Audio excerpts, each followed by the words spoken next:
여러분의 삶에 함께하기를 축복합니다. 우리가 앞에 장 2장에서 그 여호람 시대에 있었던 그 엘리야의 승천과 또 후계자가 되는 엘리사의 선지자직 계승 등 주로 이 종교적인 측면을 우리가 살펴보았다고 하면은 오늘 이 3장에서는 주로 여호람의 치세 중에 정치적 상황을 다루고 있다고 하는 것을 보게 됩니다. 오늘 본문은 그 가운데서 아하시아의 뒤를 이어서 그의 동생 여호람이 북이스라엘의 9대 왕으로 등극해서 통치한 12년 동안의 행적을 기록하고 있는 말씀입니다. 그 행적 중에 특이할 만한 것은 유다 왕 여호사밧과 동맹을 맺어서 공동의 적 모압을 섬멸하기 위해서 전쟁을 일으킨 사건입니다. 이스라엘 연합군은 전쟁 중에 행로를 잘못 잡아가지고 물이 다 떨어져가지고 곤경에 처합니다. 군사가 많이 가는데 물이 없으면은 먹을 물이 없으면 이거는 큰 걱정이죠. 그래서 결국 엘리사 선지자를 찾아서 도움을 요청하므로 하나님의 능력으로 물을 얻어가지고 승리하게 되는 이런 전쟁사를 보여주고 있습니다. 이제 그들이 승리하게 된 이유를 인물들을 중심으로 우리가 잠깐 오늘 아침에 살펴보려고 합니다.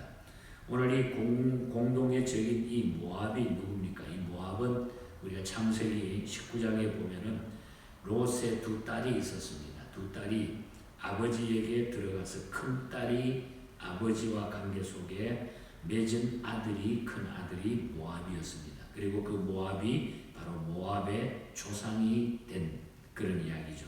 그러니까 시작부터 이 모압은 뭔가는 잘못되어 있었던, 그러니까 계속 하나님의 백성들을, 이스라엘 백성을 괴롭게 했다고 하는 사실을 우리가 보게 됩니다. 자, 우리가 1절부터 3절 사이 먼저 보면은 여호람의 인물됨에 대해서 잠시 우리가 보면은 본문에 나타난 여호람의 영적 평가를 보면은 여호람은 아합과 아하시아와는 달리 바알 우상을 제거하려고 노력한 인물입니다. 하지만은 그의 개혁 의지는 지극히 제한적이었다는 것입니다. 그는 바알 신은 제거했지만 여로보암이 이스라엘로 범죄한 죄에서는 떠나지 못했다. 3절에 보면 그렇게 말합니다. 금송아지의 숭배는 떠나지 못했다고 하는 그런 얘기입니다. 그는 자기 아버지 아합과 형 아하시아가 비참한 죽음을 당한 원인이 바알 숭배에 있다고 판단하고 바알 우상은 제거했습니다. 그러나 북이스라엘 창건 이래 권력을 유지케 한 금송아지 숭배에 대해서는 전혀 개혁의 의지를 보이지 않았다는 겁니다. 무슨 얘기입니까? 그가 바알 우상을 제거했던 것은 하나님을 기쁘시게 하기 위함인 것보다는 자신에게도 닥칠지 모르는 재앙을 피하기 위해서 그런 짓을 했다는 얘기죠. 하나님을 섬김에 있어가지고 하나님을 기쁘시게 하기 위함보다 자기 두려움 때문에 회개하는 것은 진정한 회개라고 볼 수 없다는 것입니다. 그러니까 두려움 때문에, 자기의 두려움 때문에 잠깐 동안 그것을 없이 했다는 거예요. 하나님 앞에 진정한 회개로 모든 것을 다 벗어 던지는 것이 아니라 자기의 두려움 때문에 그렇게 했다는 거죠. 하나님께 마음과 삶 전체를 드리지 않는 한 우리의 회개는 온전한 회개라고 말할 수 없다는 것입니다. 마음과 뜻과 정성을 다해서 하나님을 섬기는 신앙만이 참 신앙을 회복하는 길입니다. 그래서 우리는 언제나 자기에게 맞추어가지고 자기에게 불리하면 가만히 있고, 또한 막 힘들고 어려우면 할 수 없이 하나님 앞에 회개하는 척하고, 그 다음에 좀 괜찮아지면은 그냥 자기가 잘나서 그런 줄 알고, 이것이 하나님 앞에 살아가는 보통 사람들의 모습이에요. 바로 여호람도 그렇게 하나님을 섬겼던 사람 중에 하나였던 것을 보게 됩니다.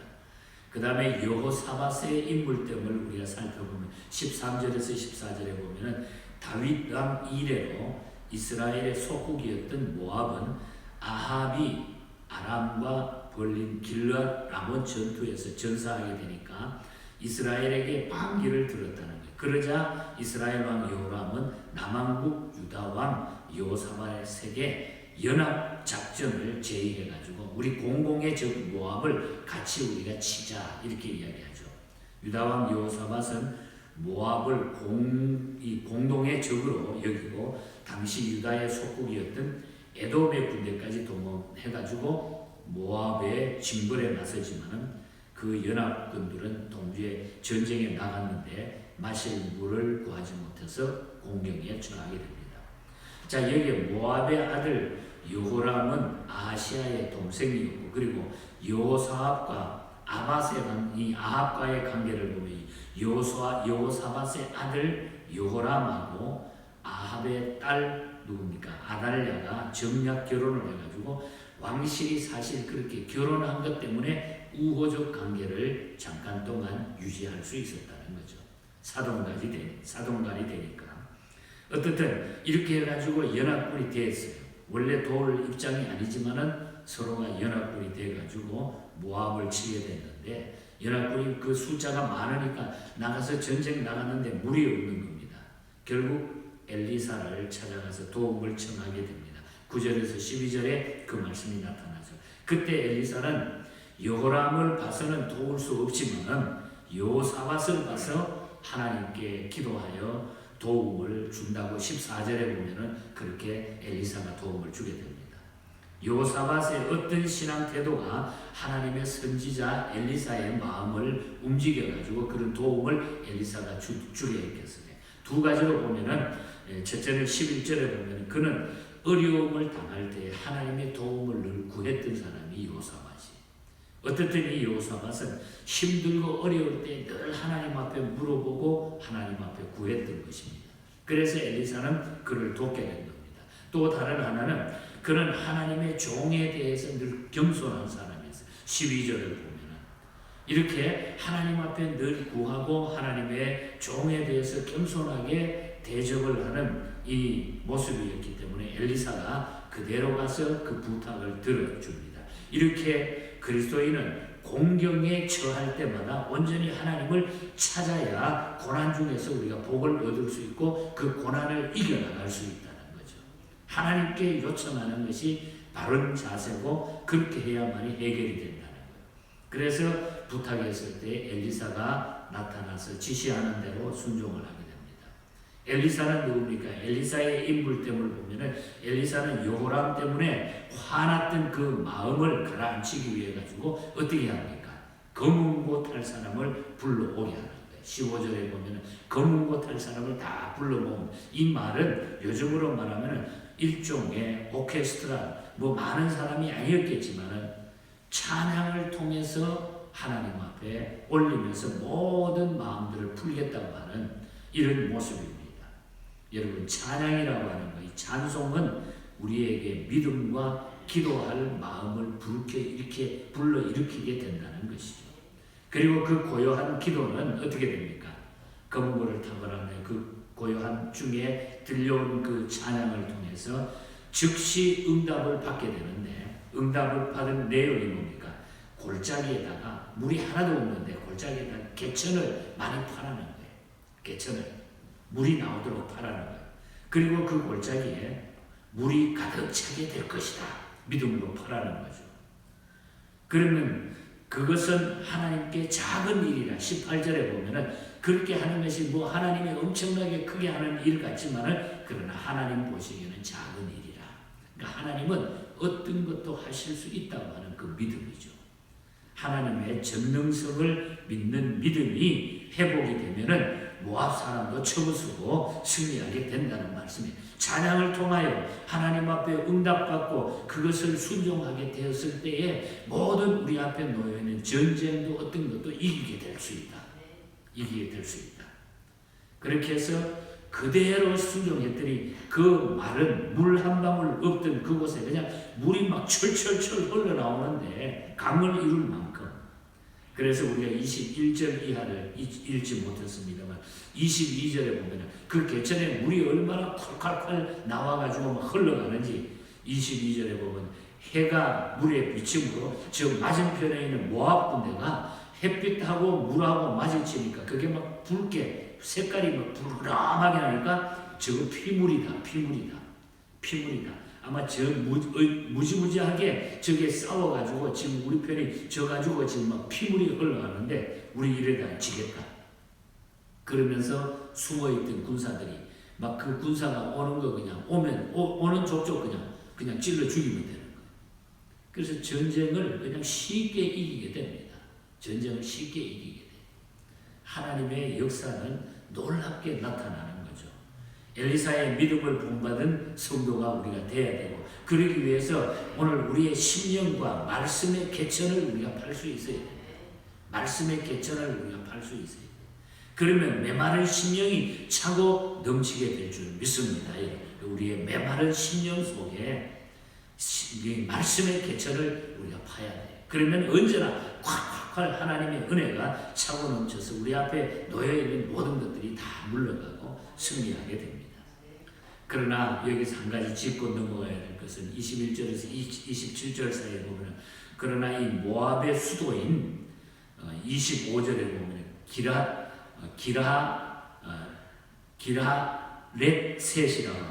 기라렛셋이라고 하는 그 한 지역을, 그 수도를 점령하지 못합니다.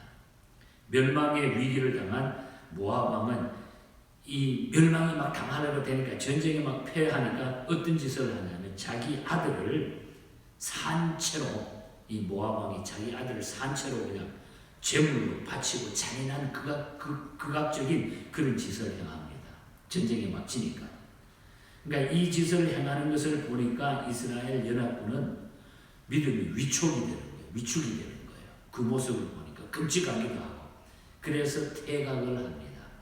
그 짓을 통해 가지고 그 끔찍한 모습을 보고 이스라엘 연합군이 거의 전쟁을 우리 이겼으니까 그냥 퇴각하자. 그래서 물러나 버립니다.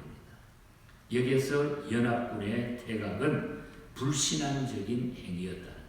그 우상 숭배하는 그 끔찍한 세상적인 그 행동에 그걸 그냥 인정하고 퇴각해 버렸다고 하는 것은 하나님의 백성으로서는 불신앙적인 행동이었다. 이것이 오늘 본장에서 잘못된 끝까지, 그래가지고 끝까지 그것을 정리를 못했다는 거예요. 싹 끊어버리지 못했다고 하는 것입니다.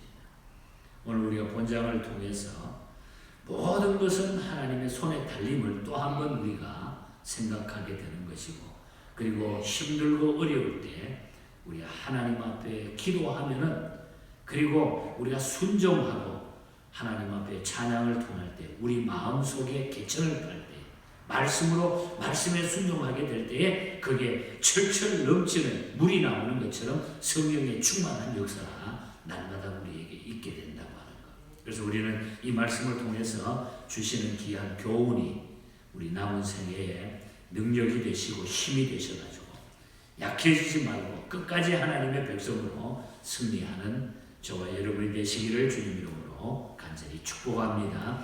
하나님 아버지 감사합니다.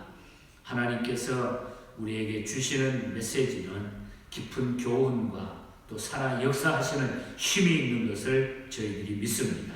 개천을 많이 팔아. 하나님 앞에 순종하라. 하나님 앞에 찬양하라, 기도하라. 내 마음의 개천을 많이 팔아. 오늘 아침에 주신 이 교훈을 통해서 성령 충만함과 성령의 차고 넘치는 성령의 물이, 생명의 물이 우리의 모든 삶 속에 차고 넘쳐나게 하여 주시옵소서. 힘들고 어렵다고 우리가 낙심하고 앉아서 자기 탓하고 자기 마음의 근심과 남을 원망하고 있을 것이 아니라, 우리는 하나님 앞에 내 자신을 내려놓고 검은 거를 탈 수 있는 이 찬양의 삶이 우리에게 있게 하여 주시옵소서. 모든 성도들이 이런 믿음으로 이 어려운 난간을 헤쳐나가고 승리할 수 있는 능력의 사람들이 되게 하여 주시옵소서. 이 한 주간도 성령 충만하게 하시고 우리 성도들, 예언의 모든 가족들, 어린 영혼부터 연로하신 어른의 신명들이 다 일어나게 하여 주시고 주여 믿음으로 승리자들이 되게 하여 주시옵소서. 거룩하신 예수님 이름으로 기도하옵나이다.